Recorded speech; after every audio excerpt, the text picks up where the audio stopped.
Mais respect à tout le monde, bienvenue dans la forge du quantum. Aujourd'hui, base numéro 7, le zéro inutile dans un nombre. Et on commence sans plus attendre par l'objectif. Enlever chaque zéro inutile permet de simplifier l'écriture des nombres entiers et décimaux. Attention! Ces zéros sont seulement effacés, pas éliminés.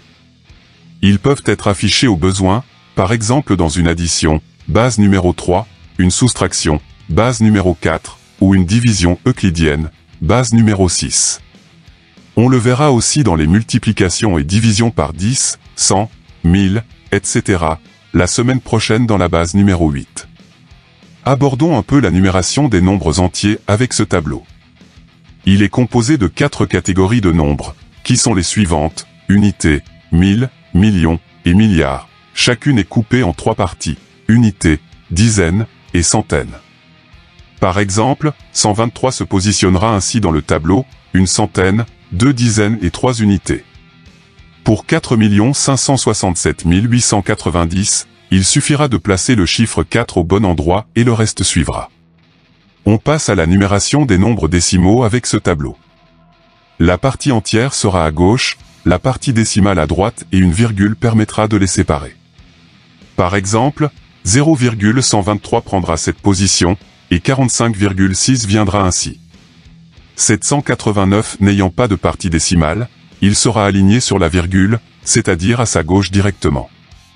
En combinant les deux tableaux précédents, on aura celui-ci dans lequel les nombres pourront être convenablement alignés, et la virgule, présente ou non, servira de repère d'alignement. Dans un décimal, comme 0,123, on dira qu'une virgule est réelle. Dans un entier, comme dans 789, cette virgule sera virtuelle. Passons maintenant à la définition de ces zéros inutiles. Sera inutile tout zéro non encadré par deux chiffres non nuls, ou un chiffre non nul et la virgule, qu'elle soit virtuelle ou réelle. Quelques exemples pour illustrer tout ça.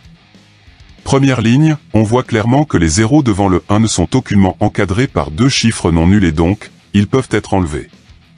Seconde ligne, les gris peuvent être enlevés pour les mêmes raisons que précédemment, les bleus sont conservés car entre deux chiffres non nuls, tout comme le violet, car entre un chiffre non nul et une virgule virtuelle. Pour 789, tout ce qui est après le 9 n'est pas utile, même la virgule. Ça vire. Ligne 4, entre la virgule et le 6, ces zéros bleus restent. Après le 6, ils sont inutiles. Ligne 5, avant le 5 et après le 1, on peut effacer ces zéros. Contrairement aux bleus, ils ne sont pas encadrés par des chiffres non nuls. Ligne 6, si tu suis ce que j'ai écrit en rouge ci-dessus, tu devrais éliminer tout ce qui est à gauche du 1. Que nenni, tu dois conserver la virgule et le 0, coloré en vert, devant elle.